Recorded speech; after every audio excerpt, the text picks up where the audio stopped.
ஸ்ரீ சிவசங்கரா தேவனே, ஸ்ரீ சிவசங்கரா தேவனே. வலையை உருவாக்கி அதில் அதை சிக்க வைப்பது அந்த ஆத்மாவின் முன்ஜென்ம பந்தங்களா அல்லது கர்மாவா அல்லது படைப்பின் ரகசியமா? காம, குரோத, மோக, லோப, மத, மாச்சரியங்கள், இந்த மாதிரி குணங்கள் இருக்கு. இந்த உலகத்தில் முதல்ல ஆத்மா வருகிற போது அது கடவுளோடு இருந்தது, கடவுளாகவே இருந்தது. இதுதான் பைபிளோட ஓப்பனிங் சென்டென்ஸ் கூட.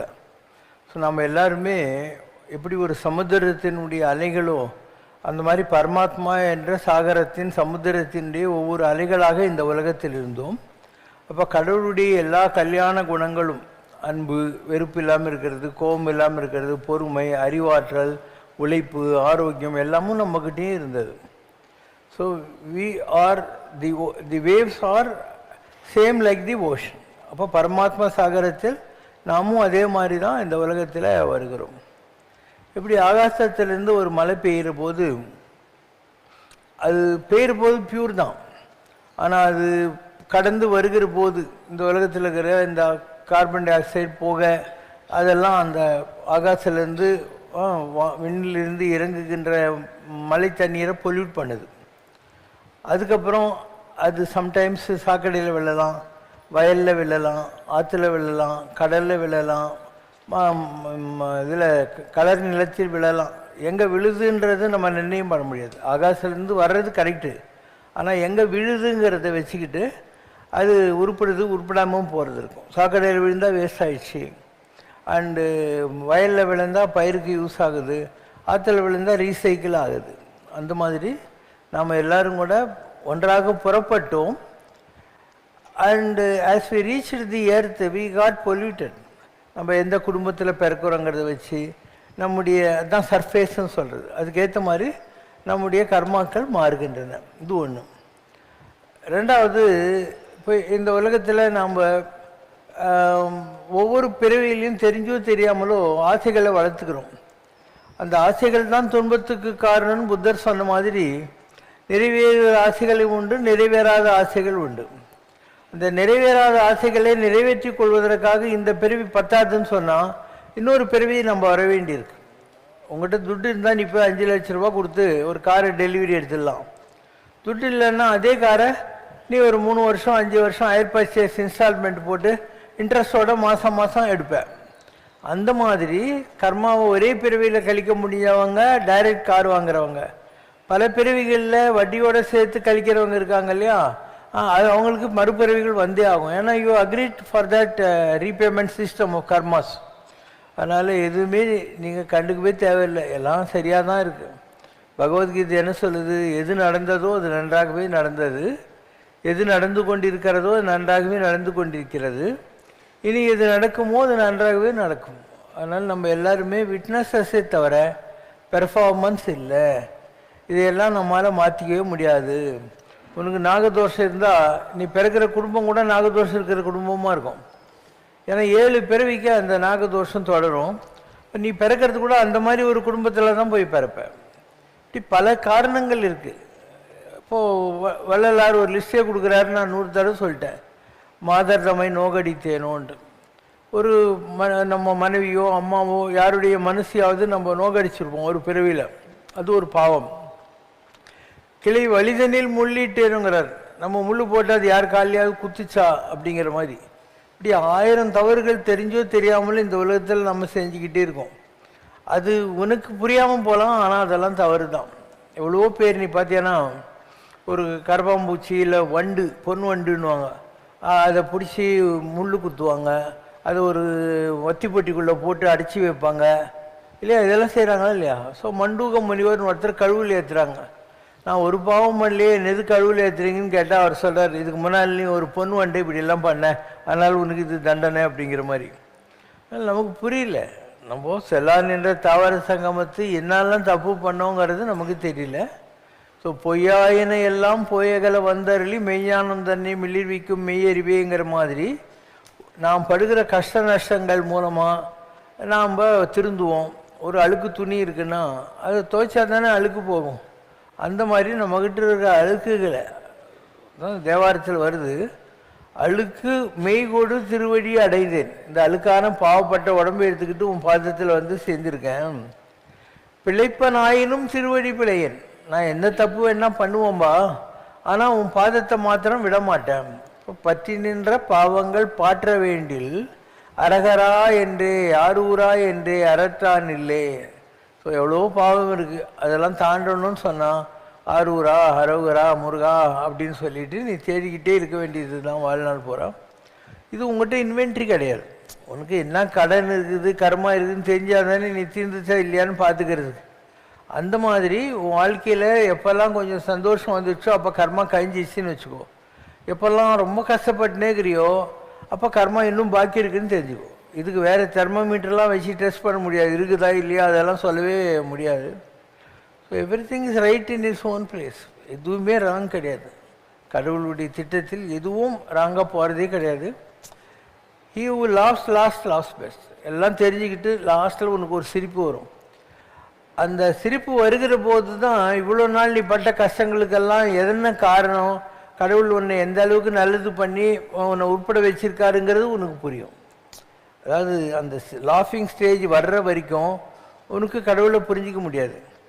நீ கஷ்டப்பட்டு நஷ்டப்பட்டு ஏதோ சினிமாவில் தெனாவட்டில் வர அந்த மாதிரி எல்லாம் ப்ராப்ளமும் சால்வ் ஆகிட்டு பீஸ்ஃபுல்லாக உட்கார்ற ஒரு டைம் வரும் வாழ்க்கையில். அப்போது உனக்கு கடவுள் எப்படியெல்லாம் உன்னை கடத்தி கொண்டு வந்தார் அப்படின்னு தெரியும். முன்ன கூட நான் ஒரு கதை சொல்லியிருக்கேன்.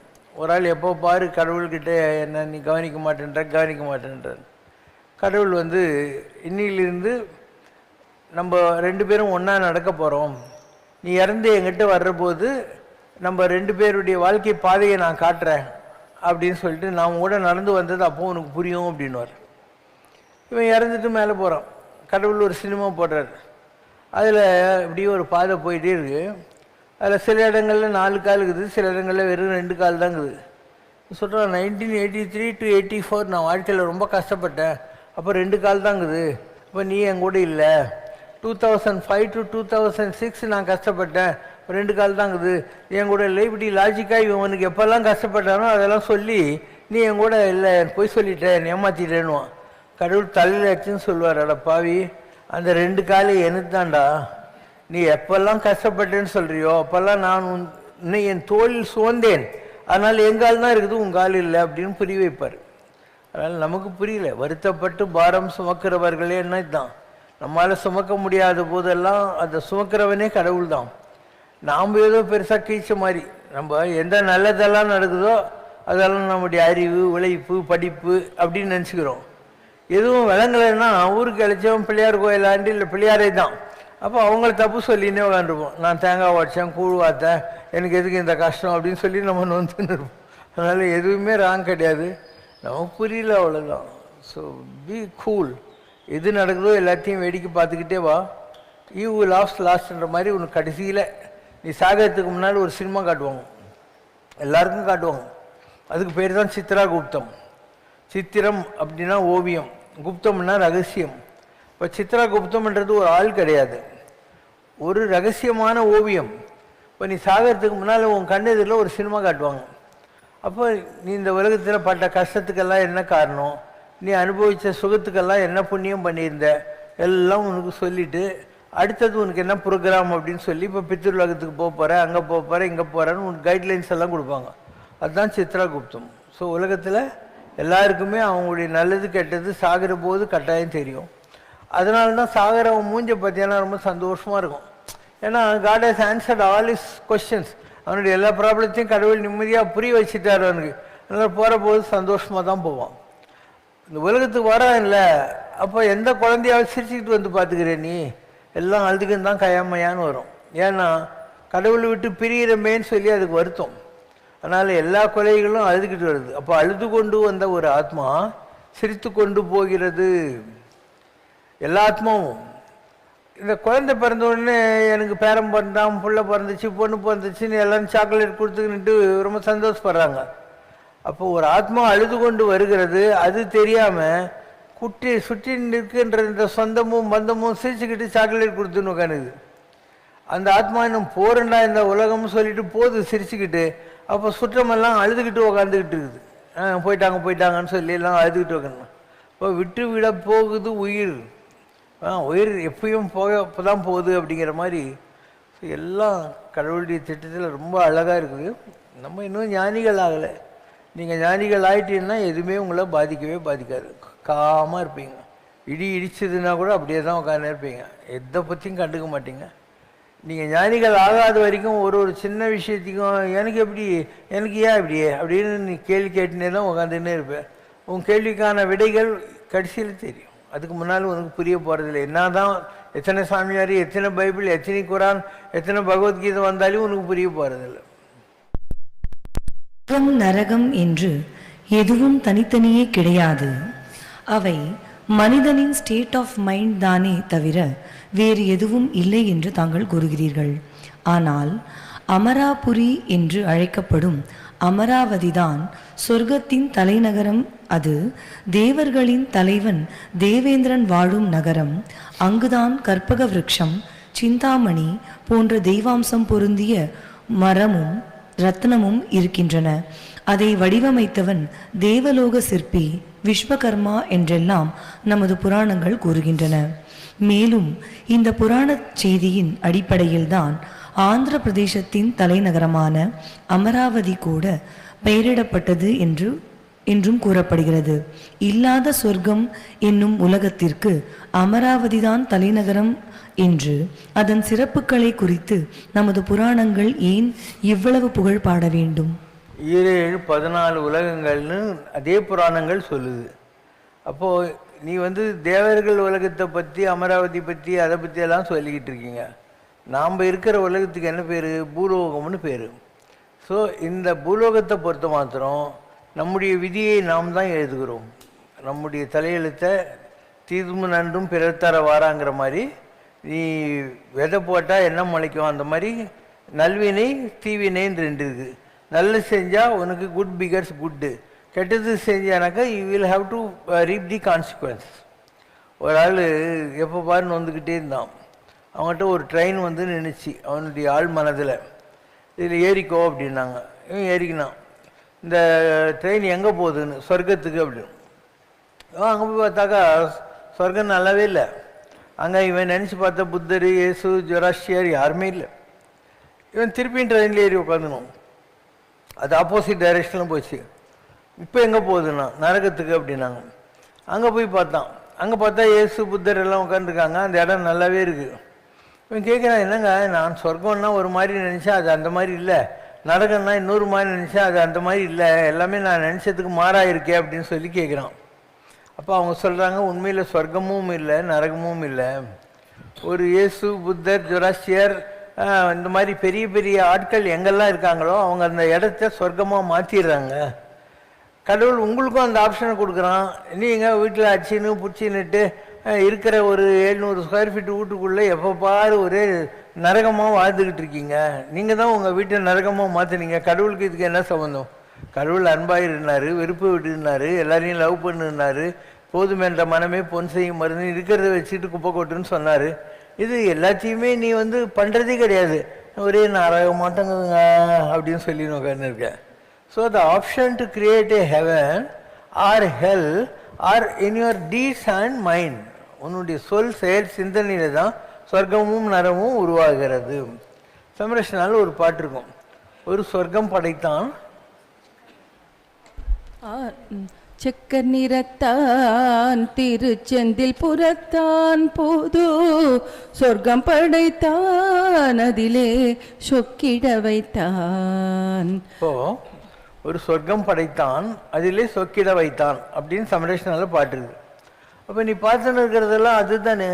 எல்லா இடத்துலையும் ரோடு போட்டிருக்கேன், ரைட் கொடுத்துருக்கேன், மரம் நட்டுருக்கேன், எல்லா வசதிகளையும் பண்ணி கொடுத்துருக்கேன், இவ்வளோ கோயில் கட்டியிருக்கேன், கோயிலை இழைச்சி கட்டி வச்சுருக்கேன், இவ்வளோ லைட்டு போட்டு ஃபேனு போட்டு நீ உட்காந்த இடத்துல உனக்கு பழம் கொடுக்குறேன், சாக்லேட் கொடுக்குறேன், உப்புமா கொடுக்குறேன், பாடுறதுக்கு ஆளை வச்சுருக்கேன், நாம் சாண்டிங்கு, உனக்கு அறிவுக்கு விருந்து கொடுக்கணுமேன்னு சொல்லிட்டு கேள்விக்கு வேறு நான் பதில் சொல்லின்னு உட்காந்துருக்கேன். இதெல்லாம் தான் சொர்க்கன்றது. இதே நேரத்தில் நீ சாராய கடையில் உட்காந்துக்கிறவனை போய் பாரு, சமுதிர கடையில் உட்காந்துட்டு இருக்கிறவனை பாரு, இல்லையா வீட்டில் பொண்டாட்டி அடிச்சுன்னுக்கிறவனை பாரு, பிள்ளைங்களை வச்சுன்னுக்கிறவனை பாரு, அவன் நரகத்தை கிரியேட் பண்ணியிருக்கான். ஸோ அந்த சொர்க்கமும் நரகமும் நாம் உருவாக்குகிற விஷயங்கள். கடவுளுக்கு இதுக்கு சம்பந்தமே கிடையாது. So the option to create hell or heaven lies within every one. நாம் தான் இதெல்லாம் பண்ணணும். அப்போ ஏதோ ஒரு வில்லேஜிலிருந்து மெட்ராஸுக்கு ஒரு 10 ரூபாய் எடுத்துன்னு வந்தால் என்னால் இவ்வளோ பெரிய சொர்க்கத்தை உருவாக்க முடிச்சு, இவ்வளோ பேருக்கு நல்லது பண்ண முடிஞ்சால் உன்னாலையும் முடியும். You never tried for it, you never tried. ஆனால் அதுக்காக பாடுபட வேண்டியிருக்கும். அதாவது இதெல்லாம் கிரியேட் பண்ணணுன்னா நம்ம தவம் செய்யணும். தவமும் தவமுடையாருக்கே ஆகும். அப்போ நான் வாழ்க்கையில் எவ்வளோ தவம் பண்ணியிருக்கேன். 11 தடவை கைலாச மானசரோவர் தரிசனம் பண்ணியிருக்கேன், 65 தடவை சபரிமலைக்கு போயிருக்கேன், 40 தடவை வடநாட்டில் இருக்கிற கோயிலெல்லாம் போயிருக்கேன், இந்தியா முழுக்கிற எல்லா கோயிலுக்கும் போயிருக்கேன். இப்படி எவ்வளோ பாடுபட்டிருக்கோம், எவ்வளோ ஜபம் பண்ணுறோம், எவ்வளோ வருஷமாக 1900 சில்லறையிலேருந்து 83லேருந்து டெய்லி யாகம் பண்ணிக்கிட்டு இருக்கேன். ஸோ எதையுமே குறைய வைக்கல. ஏதோ ஒரு வகையில் நிறைய புண்ணியம் சேர்த்துக்கிட்டே இருக்கும். அந்த புண்ணிய பலம் இருந்தால் தான் உன்னுடைய தாட் மெட்டீரியலைஸ் ஆகும். இந்த புண்ணியம் நீ தான் சேர்க்குற. அதனால தான் நற்கரிசை ஓடக்காரன்னு முருகனுக்கு பேர். நல்ல செயல்களை யார் செஞ்சாங்களோ அவங்களுக்கு முருகன் ஓடக்காரனாக இருப்பான் அப்படின்னு அர்த்தம். நிறைய நல்லது செஞ்சால் குட் பிகர்ஸ் குட்னு நான் சொல்கிறேன் இல்லையா, நல்லனை எல்லாம் தரும். கடவுள் யார்? நன்றுடைய ஆணை. எல்லா நல்ல குணம் நல்லது யாருக்கிட்ட இருக்குதோ அவன் தான் கடவுள். தீயது ஒன்றில் ஆணை. ஒரு குடம் பாலில் நான் ஒரு டிராப் விஷம் தான் போட்டேன்னு நீ சொல்ல முடியாது. ஃபுல் அண்ட் ஃபுல் அது மில்காக இருக்கணும், அமிர்தமாக இருக்கணும். அந்த மாதிரி எந்த கெட்டதும் இல்லாமல் எல்லா நல்லதும் எங்கே இருக்கோ அதுதான் நல்ல தன்மை. அந்த நன்றுடையானே தீயது ஒன்றிலான் தான் கடவுள் தன்மை. கடவுள் ஒரு ஆள் கிடையாது, it's a quality. Subjectivity. Subjectivity என்ன? கடவுளை நீ சும்மா கேலண்டர்லையும் காயத்திலையும் கல்லுலையும் பார்க்கக்கூடாது, உனக்குள்ளே பார்க்கலாம். எப்போ பார்க்கலாம்? நான் சொல்கிற குணங்கள்லாம் உங்கள்கிட்ட வரணும். ஒரு காப்பியில் கொஞ்சம் டிகாஷனு பால் சக்கரை போட்டு கலக்கினா தான் காப்பி. அந்த மாதிரி ராமருடைய தர்மம் மாறாத குணம், கிருஷ்ணனுடைய அறிவு, இயேசுடைய தியாகம், புத்தருடைய கருணை, இந்த மாதிரி நிறைய விஷயங்களை போட்டு நீ தான் டம்ளரு, அதுக்குள்ளே ஒரு கலக்கனியா நீ கடவுள் ஆகிட்டுன்னு அர்த்தம். யார் முயற்சி செய்கிறாங்க இல்லையா? ஏதோ சாப்பிட்டு காப்பி சாப்பிட்டு தோசை சாப்பிட்டு ஆஃபீஸுக்கு போயிட்டு இல்லை போகாமல் ஏதோ ஒன்று பண்ணி டைம் வேஸ்ட் ஆகிட்டு அதுக்குள்ளே ராத்திரி வந்துச்சுன்னு தூங்கிட்டு போகிறீங்க. So you are not even bother to keep one step towards God. வேணா ஒன் ஸ்டெப்னு சொல்லலாம். ஏன்னா ராமராஜ்யம் கோயிலில் உட்காந்துக்கிறேன், இது கூட பண்ணாதவெல்லாம் மெட்ராஸில் உட்காந்துக்கிறேன் 85 லட்சம் பேர். அதனால் everything is in our own hands. நம்முடைய ஆப்ஷன் தான் இதெல்லாம். மக்கள் முயற்சி செய்தால் அவங்களும் இதெல்லாம் அனுபவிக்க முடியும், அவங்களாலும் இதெல்லாம் பண்ண முடியும் இல்லையா? என்னை விட நீங்கள்லாம் வசதியானவங்க தானே. நான் ஆரம்ப காலத்தில் ஒரு வசதியும் இல்லாத ஆளுன்னு சொன்னேன் இல்லையா? So you have to work hard, do more and more of prayers. ப்ரேயர்ன்றது என்னென்னா, நீ ஏதோ ஒரு 5 நிமிஷம் போய் ஒரு விபூதி நாமம் போட்டுட்டு ஊதுவத்தி கற்பூரம் காட்டிட்டு ஓடி போகிறது இல்லை. ப்ரேயர்ஃபுல்னஸ்ன்னு ஒன்று இருக்குது. ப்ரேயர்ஃபுல்னஸ்னால் காலையிலேருந்து ராத்திரி வரைக்கும் கடவுளுடைய குடும்பம் நடத்துறது. காப்பி குடித்தா கடவுளே குடிடான்றது, இட்லி சாப்பிட்டா கடவுளே சாப்பிட்றான்றது, நடந்தால் இதுதான் பிரதர்ஷனன்றது. இப்படி ஒவ்வொரு செயலிலையும் என் செயலாவது ஒன்றும் இல்லைன்னு சொல்லி கடவுளை இணைச்சிக்கிட்டு வாழ கற்றுக்கிறது. எல்லாமே அப்படி தான். ஸோ இப்படி பல விஷயங்கள் இருக்குது. நிறைய பேருக்கு இது புரியறதில்ல. கடவுள்ன்றது ஒரு கல்லுக்கு ஆயுதம்னு நினச்சின்னே இருக்கான். அப்படிலாம் ஒன்றும் இல்லை. கடவுள் கண்காணி இல்லை என்று கள்ளம்பல புரிவார், காணுங்கால் கண்காணி என்று ஒன்று இல்லாத இடமே இல்லை காணுவார். கடவுள் இல்லாத இடம் எது இல்லையா? கோவிந்தப்பட்டன் ஒருத்தன் ராமானுஜ சிஷியன் தான். அவனுக்கு கல்யாணம் பண்ணி வச்சாங்க. ஃபர்ஸ்ட் நைட் ரூமில் ஒன்றுமே பண்ணலைன்னு மாமனார் மாமியார் ராமானுஜர்கிட்ட கம்ப்ளைண்ட் பண்ணுறாங்க. ராமானுஜர் ஏண்டா அம்பி அப்படின்றார். இவன் சொல்கிறான், பாருங்கள், நான் இருக்கிற ரூம் இருட்டாக இருக்கணும், எங்கள் 2 பேரை தவிர வேறு யாரும் இருக்கப்படாது, அப்போ தான் எனக்கு மூடு வரும் அப்படின்னா. ராமானுஜர் சொன்னார், இவங்க 2 பேரையும் உள்ளே விட்டுட்டு பூட்டிடுங்கோ, லைட்டெல்லாம் ஆஃப் பண்ணிவிட்டு இருட்டில் விட்டுருங்கோ அப்படின்னு. 4வது நாளும் கம்ப்ளைண்ட் வருது, உங்கள் அம்பி ஒன்றும் பண்ணலையேன்ட்டு. அப்போ கேட்குறது.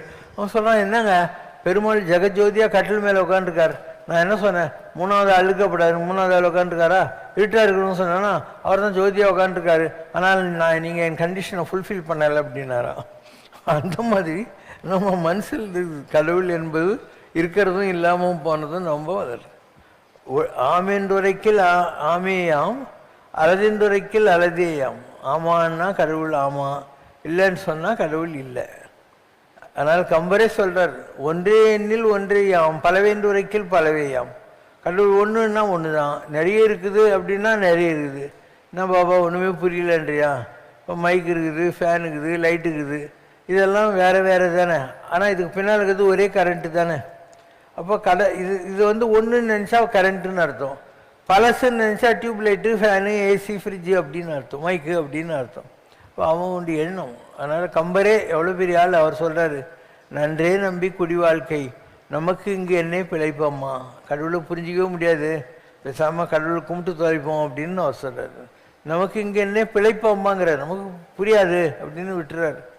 ஸோ எல்லாமே வந்து பெரிய லெவல் ஆஃப் அண்டர்ஸ்டாண்டிங். நம்ம எங்கே நம்ம ஜியாகிரஃபி படிக்கிறோம், சிறப்புஞ்சியில் 165 சென்டிமீட்டர் மழை பெஞ்சின்னு படிச்சுன்னு உட்காந்துருக்கோம். நான் சிறப்புஞ்சிக்கு 2 தடவை போயிருக்கேன், அங்கே மழையே பெய்யாது. இன்றைக்கும் அதையே படிச்சுன்னு உட்காந்துக்கிறோம். மழை பெஞ்ச காலம் வேறு. இப்போ வந்து பக்கத்தில் பங்களாதேஷ் வந்துச்சு, அங்கே இந்த எல்லையை தாண்டி பார்த்தீங்கன்னாக்கா அப்படி இருக்கும் தண்ணியும் மழையும் அந்த இடத்துல. சிறப்புஞ்சியில் மழையே கிடையாது. ஆனால் இன்றைக்கி வரைக்கும் மழை இருக்குதுன்னு நம்ம தப்பாக படிச்சுன்னு உட்காந்துருக்கோம். எல்லாமே மாறிடுச்சு இல்லையா? எவ்வளோ நிலங்கள், நீங்கள் ரயிலில் பஸ்ஸில் போகிற போது பாருங்கள், எல்லாம் தரிசு நிலமாக இருக்கும். அப்போ அரடி ஒரு அடி வீடு வாங்கிறதுக்கே மெட்ராஸில் அலையிறான் அவன். எவ்வளோ தௌசண்ட்ஸ் ஆஃப் ஏக்கர்ஸு நீ ரயில்லையும் பஸ்லையும் போகிறபோது 2 பக்கம் காலியாக கிடக்குது. ஏன் காலியாக கிடக்குது? அங்கே தண்ணி இல்லை. நீரின்றி அமையாது உலகு, யார் யாருக்கும் வாயின்றி அமையாது ஒழுக்கு. வாய்மை இல்லாமல் ஒழுக்கம் வராது, தண்ணி இல்லாமல் உலகம் இயங்காது. அப்போ தண்ணி அங்கெல்லாம் இருந்துச்சு, ஆனால் நமக்கு அதை யூஸ் பண்ண தெரியல. விதிதனை நொந்து நொந்து இங்கே எந்தன் மனம் வேகின்றதே என்று கந்தர் அலங்காரத்தில் ஒரு சாதாரண மனிதனைப் போல பாடிய அருணகிரியார், ஆனா அமுதே அயில்வேல் அரசே ஞானாகரணே நவிலத்தகுமோ யானாகிய என்னை விழுங்கி வெறும் தானாய் நிலை நின்றது தற்பரமே என்று முழுவதுமான ஒரு அத்வைத்த நிலையில் கந்தர் அனுபூதியில் பாடுகிறாரே. இது ஆன்மீகத்தில் அவரது பரிணாம வளர்ச்சியா அல்லது ஒரு படிநிலை சாதகன் எவ்வாறு ஆன்மீக உயர்நிலைகளை அடைய வேண்டும் என்று அவர் கூறும் அறிவுரையா? இதுக்கு முன்னால் கூட நீங்கள் பல புராணங்களில் இல்லை நம்முடைய இலக்கியங்களில் பார்த்துருப்பீங்க. என்ன பண்ணுவாங்க, கடவுளை பார்த்து திட்டுன்னு திட்டுவாங்க. ஏன்னா அதாவது வள்ளலார் போன்ற பெரிய மகனியர்களே இப்படி தான் சொல்லுவாங்க, இன்னமும் சொல்லவோ உன் மனம் இரும்போ பெரும் பாறையோ தந்தி முகன் அருமுகன் இரு பிள்ளை அளவே, என்ன உனக்கு பிள்ளையாரும் முருகன் தான் பிள்ளையா, என்னை பார்த்தா பிள்ளை மாதிரி தெரியலையா, இப்படிலாம் சொல்லி உன் மனசு இரும்பா கரும்பா அப்படின்னும். அதுக்கப்புறம் கொஞ்சம் அப்படியே என் குற்றமாயினும் உன் குற்றமாயினும் பொறுக்க வேண்டியது பிழை பொறுக்க வேண்டியது உங்கள் கடமை தான்வாங்க. இது வந்து ஒரு உரிமையில் வருகிற விஷயங்கள். இப்போது நமக்கு ஒரு அம்மாவை பிடிக்குதுன்னா கொஞ்சற குழந்தையும் இருக்குது, அடிக்கிற குழந்தையும் இருக்குது. அதனால் தடித்த ஒரு மகனை தாயடித்தால் தந்தை இணைப்பன், பெரிதொரு கால் தந்தை அடிப்பின் தாயணைப்பல். அம்மா அடித்தா அப்பங்காரன் ஏண்டி பச்சை குழந்தை போட்டு அடிக்கிறேன்னு வேணும். இன்னொரு நேரத்தில் அம்மா அடிக்கிற போது அப்பா அடிக்கிற போது அம்மா ஏங்க குழந்தைய அடிக்கிறீங்க அப்படின்னா, இங்கே எனக்குற்ற தந்தையும் தாயும் பொடித்திருமேனி அம்பலத்தாடும் புனிதானி ஆதலாலே என்னை அடித்தது போதும் அணைத்திடல் வேண்டும் அம்மையப்பாய் நீ ஆற்றேன். எனக்கு அம்மா அப்பா 2 பேருமே பரதேசி, கடவுளே நீ தானடா, ஏன்னா நீ அடித்தா நான் யாருக்கிட்டா போவேன் அப்படின்னு அர்த்தம். ஒரு தவளை இருந்துச்சு, அதை ராமர் மெரிச்சிட்டார். அது கத்தவே இல்லை. ராமர் கேட்டார், நான் தவக்கலை நீ ஏன் கத்தலை அப்படின்னு. வேற யாருன்னா மெரிச்சா ராமான்னு கூப்பிடுவேன், மெரிச்சதே ராமர், நான் யாருக்கிட்ட தான் கூவுறதுடா அப்படின்னு. அந்த மாதிரி இந்த உலகத்தில் கடவுளை தவிர வேறு விஷயம் இல்லைங்கிறது ஞானிகளுக்கும் தெரியும், மகான்களுக்கும் தெரியும். அதனால் அவங்களுடைய ஒரு டிப்ரெஸ்ட் மூடில் கடவுளை திட்டுவாங்க, குறை சொல்லுவாங்க. நல்ல மூடு இருந்தால் இந்த உலகத்தில் கடவுளை தவிர ஒன்றுமே கிடையாது. நலம் தரும் சொல்லி நான் கண்டு கொண்டேன் அது நாராயணா, பெற்ற தாயினும் ஆயன செய்யும் எல்லாம் சொல்லுவாங்க. இடர்களையும் மாதா பிதாவென அதை நான் வரித்தேன் இனி யாதாமால் யாதாமினி இதெல்லாம் சொல்லுவாங்க. தடித்த ஒரு தருதுயரம் தடாயின் சரணல்லா சரணில்லை விறகுழு மலர்போல் சுழ் வித்துவ கோட்டம்மானே அரிசனத்தால் நின்றதாய் அடித்திருந்து மற்றவள் தான் நல்ல இணைந்து அழும் குழவி அது போன்று இருந்தேனே. அம்மா அடிச்சா கூட அம்மான்னு கத்துற குழந்தை மாதிரி, நீ எவ்வளோ கஷ்டம் கொடுத்தாலும் நான் கடவுளேன்னு உன்னதானே கூப்பிடுறேன் அப்படின்னு சொல்லுவாங்க. தசரத மன்னனின் வேண்டுகோளுக்கு இணங்க ராமபிரான் பட்டாபிஷேகம் செய்து கொண்டு அயோத்தியிலேயே தங்கிவிட்டால் ராமபிரானின் அவதார நோக்கம் என்னாவது என்று தேவர்கள் கலக்கமடைந்தனர். அதனால் பிரம்மாவின் வழிகாட்டுதலின்படி சரஸ்வதி தேவிதான் மந்தரை மூலம் கைகேயியின் மனதை மாற்றி அவள் மூலம் ராமபிரானை காடேக வைத்தார் என்கிறது துளசிதாசர் எழுதிய ராமசரிதமானஸ் என்ற இந்தி மொழி ராமாயணம். இந்த நிகழ்வு பற்றிய எவ்வித குறிப்பும் வால்மீகி ராமாயணத்திலோ அல்லது கம்பராமாயணத்திலோ இல்லை. எத்தனையோ ராமாயணங்கள் நமது நாட்டில் இருக்கும்போது அவை வால்மீகி ராமாயணம் என்ற மூலத்தில் இருந்து வேறுபட்டால் ராமசரிதத்தின் சரியான பதிவு எது என்று ஒரு சாதாரண மனிதன் எவ்வாறு புரிந்து கொள்வது? நீங்கள்லாம் பஞ்சாங்கம் படிக்கிற போது ஐயர் படிப்பார், இந்த வருஷத்துக்கான பஞ்சாங்க புருஷன் இந்த மாதிரி வடிவத்தில் வந்திருக்கான், அதனால் மழை பெய்யும் பெய்யாது, காற்றடிக்கும், விவசாயம் வரும், அது வியாதி வரும், இப்படிலாம் சொல்லுவாங்கள்ல. அந்த மாதிரி ஒவ்வொரு யுகத்துக்கும் ஒரு யுக புருஷன் வருவான். அப்போது ராமர் வாழ்ந்த யுகத்தில் வந்த யுக புருஷன் எப்படி வந்தான்னா, ஒரு கையில் வில்லம்பு ஒரு கையில் தர்பக்கட்டை எடுத்துன்னு வந்தான். அப்போ கேட்குறாங்க, பிரம்மாவே இவன் எதுக்கே அந்த மாதிரி வந்திருக்கான் அப்படின்னு. நிறைய யாகம் ஹோமம்லாம் நடக்கும், அதுக்கு தர்பக்கட்டு, அதுக்கு ராட்சசர்களால் தொல்லை இருக்கும், அதை காப்பாற்றுறதுக்காக வில்லம்பு ஏந்தி கொண்டு ஒரு யுக புருஷன் வரப்போகிறான் அப்படின்னு. அப்போ ராமருடைய யுக காரியம் என்ன? காடுகளில் தான் அந்த காலத்தில் ரிஷிகள் சித்தர்கள் எல்லாம் வந்து இருந்தாங்க. அவங்கெல்லாம் யாகம் பண்ணுற போது அசுரர்களால் அவங்களுக்கு தொந்தரவு இருந்துச்சு. அதையெல்லாம் காப்பாற்றுறதுக்காக, அந்த யாகங்களை எல்லாம் காப்பாற்றுவதற்காக ராமருடைய ஜனனம் இருந்தது. அதனால தான் ஒரு கையில் வில்லம்பு ஒரு கையில் தர்பக்கட்டோடு அவர் இருந்தார். இந்த கலிபுருஷன் எப்படி தெரியுமா வந்தான்? பிரம்மா எதிரில் ஒரு தண்ணி நல்லா அடிச்சுட்டு கிறங்கிக்கிட்டு ஒரு பொம்பளை தோல் மேலே கை போட்டுன்னு அவனுடைய மேலார்கனை கையில் பிடிச்சின்னுட்டு தள்ளாடி வந்தான். பிரம்மா தலையில் அடிச்சுன்னு கேட்குறான், ஏண்டா பாவி இந்த மாதிரி வந்திருக்கேன்னு. இந்த கலியுகத்தில் எல்லாரும் போய் பேசுவானுங்க, அதனால நான் தொங்குறேன் நாக்கு, எல்லாரும் காம விகாரத்தில் சுற்றுவாங்க, அதனால இந்த மாதிரி மேலார்கனை கையில் பிடிச்சின்னுட்டு வந்திருக்காங்க, அண்டு எல்லாம் குடிச்சிட்டு இந்த மாதிரி இருப்பானுங்க அப்படின்னு. அதானே நீ கலியுகத்தில் பார்த்துன்னு இருக்கிற எல்லா காட்சிகளும் கோலங்களும் இந்த மாதிரி தானே வந்திருக்கு. அந்த மாதிரி ஒவ்வொரு யுகத்துக்கும் ஒவ்வொரு வருஷத்துக்கும் ஒரு டெஃபினேஷன் இருக்குது, இந்த மாதிரி தான் வருவாங்க அப்படின்னு. இப்போ ராமருடைய யுக காரியமே என்ன? இதுதான், யஜ்ஞேச யஜ்ஞம் மதுசேதன வாசுதேவ. அவனை பார்த்து என்ன சொல்கிறாங்க? பிரகலாதன் இவரை பார்த்து, நரசிம்மரை பார்த்து என்ன சொல்கிறான்? வேத பொருளே விளையாடுதியோ, வேதத்துக்கெல்லாம் ஆரிஜினாக இருக்கிற நீ என்கிட்ட விளையாடுறதுக்கு தானே இந்த சிங்கம் மாஸ்க்கு மனுஷன் உடம்பு போட்டுன்னு வந்துக்கிற அப்படின்னாமா. அப்போது ஒரு வேத பொருள் எதுக்காக வந்தது? திகிரியும் சங்கும் ஏந்தி, ராமாயணத்தில் வர வார்த்தை தான் இது. ஒரு மனித கோலத்தில் இந்த உலகத்தில் வந்தது, அதுதான் ராமனுடைய அவதாரம் சொல்லக்கூடியது. அப்போ அந்த யுக காரியத்தை செய்கிற போது மற்ற கேரக்டர்லாம் வருவாங்க. இந்த உலகத்தில் அந்த விஷ்ணு மகாவிஷ்ணுனுடைய அவதாரத்துக்கு கனெக்டடாக இருக்கக்கூடியவங்கெல்லாம் வருவாங்க. அந்த மாதிரி வருகிறவர்கள் தான் உங்கள் கைகேயி, சுமித்ர, கௌசலை, தசரதன், ராமாயணத்தில் இருக்கிற முருகப்பெருமான் ஆகிய குகன் எல்லாம் கடவுளுங்க. குகன் வர்றான் இல்லையா, அவன் முருகப்பெருமான். அதுக்கப்புறம் சூரியன் சுக்ரீவன், இந்திரன் வாலி, எல்லாருமே வந்திருக்காங்க பாரு.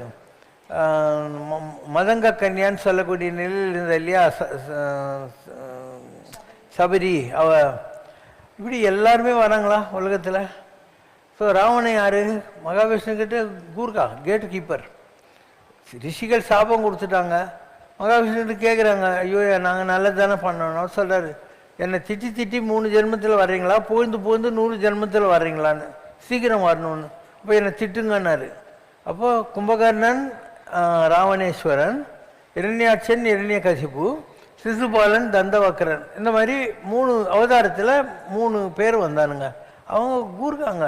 நீ அவற்றால் ஒரு கூர்க்காவை போய் கடவுளுக்கு இணையாக பார்க்குறதே உன்னுடைய முட்டாள்தனம். அவங்க தான் புராணத்தில் சொல்லிட்டாங்களே, இவங்கெல்லாம் வாட்ச்மேனு, கேட்டு கீப்பர், சாபத்துக்காக உலகத்துக்கு வந்திருக்காங்கன்னு சொல்லிட்டாங்களா இல்லையா? அப்படி தான் நான் சொன்ன உனக்கு நம்பிக்கை கூட வராது. எவன் ராவணனாக இருந்தானோ அந்த ஆள் தான் இங்கே சிந்தலச்சேரி, லாடசங்கிலி, சீங்குழல் பொன்னையா சாமின்னு சொல்லிட்டு சொல்லிமலை சோம்பேறின்னு எழுத படிக்க தெரியாத ஒரு விறகு வெட்டியாக வந்தார். அதான் ராவணன். கம்பர் இருக்கார் இல்லையா, அவர் வந்து அந்த ராமாயண காலத்தால் அவர் வந்து திருப்பியும் வந்து ராமாயணத்தை எழுதுறாரு. ஸோ உலகத்தில் நம்ம எல்லாருமே பிறக்கிறோம், திருப்பி பிறக்கிறோம். ஒவ்வொரு தடவை ஒரு பிறவியில் நம்ம இந்த உலகத்தில் வர்றோம். மதங்க ரிஷி இருந்தார். அவருடைய ஆசிரமத்தில் சபரி இருந்தான். ராமர் சபரிமலைக்கு போன போது அவர் சொன்னால், என் குரு சொல்லியிருக்காரு நீ வருவேன்ட்டு. அவருக்கு இறந்த பழம்லாம் கொடுத்து உபசரித்து, உனக்கு என்ன வேணும்னா, நான் என் மோட்சத்துக்கு போகணுன்னா நெருப்பில் எதிரில் போகணும்னு சொல்லிட்டார். அவன் நெருப்பில் போனால் மோட்சம் கழிச்சு. அதனால் அந்த மதங்க ரிஷிக்கு அவன் மகளாக மீனாட்சியாக பிறக்கிறான்.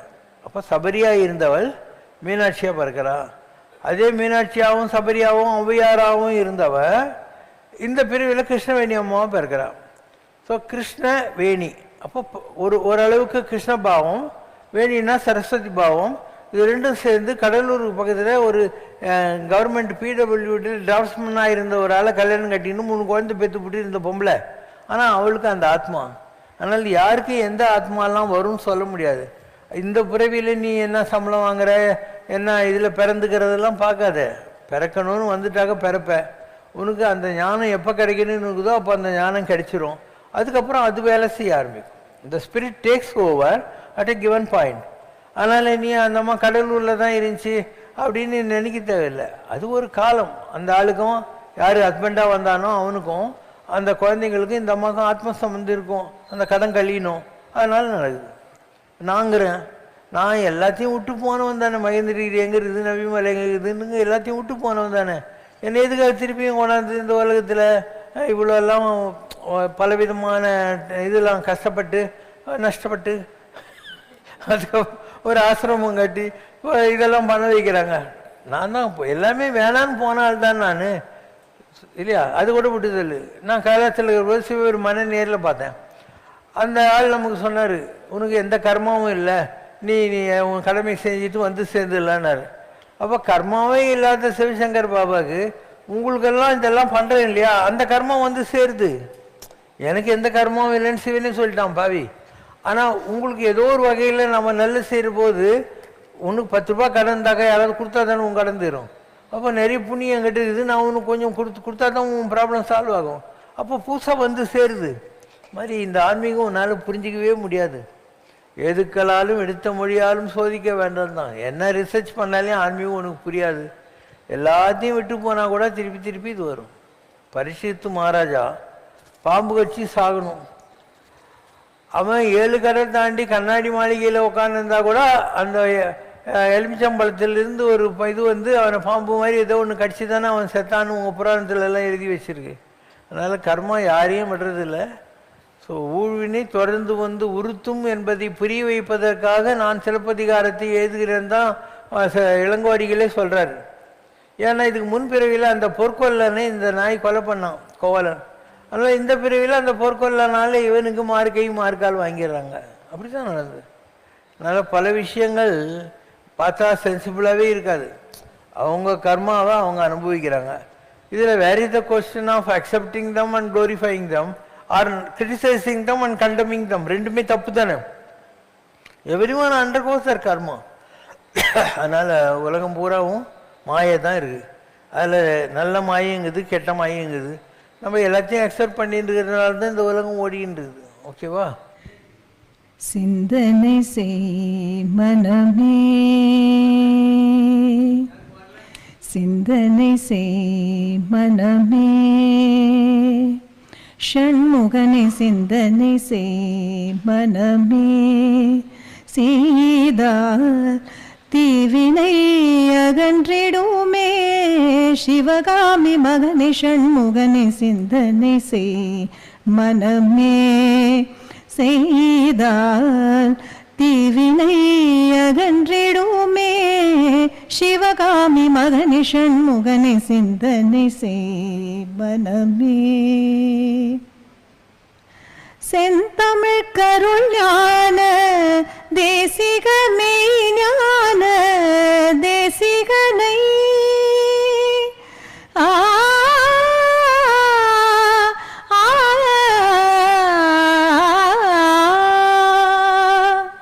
செந்தமிழ் கருள் ஞான தேசிகனை ஞான கந்தனை வானவர் காவலனே, கந்தனை வானவர் காவலனே, குஹனை சிந்தனை செய் மனமே.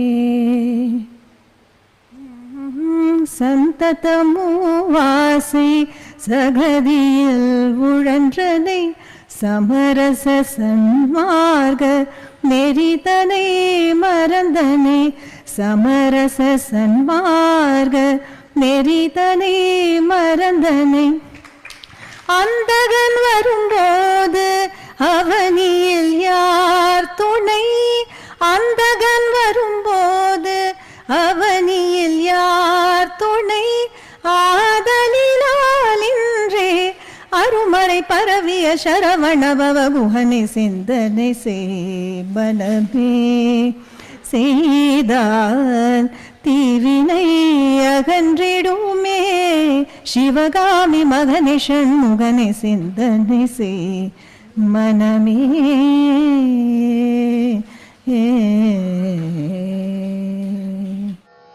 அம்மையோடு அப்பனென வந்தவர்க்கு மங்களம் ஆசானும் தெய்வமுமாயானவர்க்கு மங்களம் இத்தனை துயர்கள் எல்லாம் தீர்ப்பவர்க்கு மங்களம் ஈஸ்வராவதார சிவசங்கரர்க்கு மங்களம்.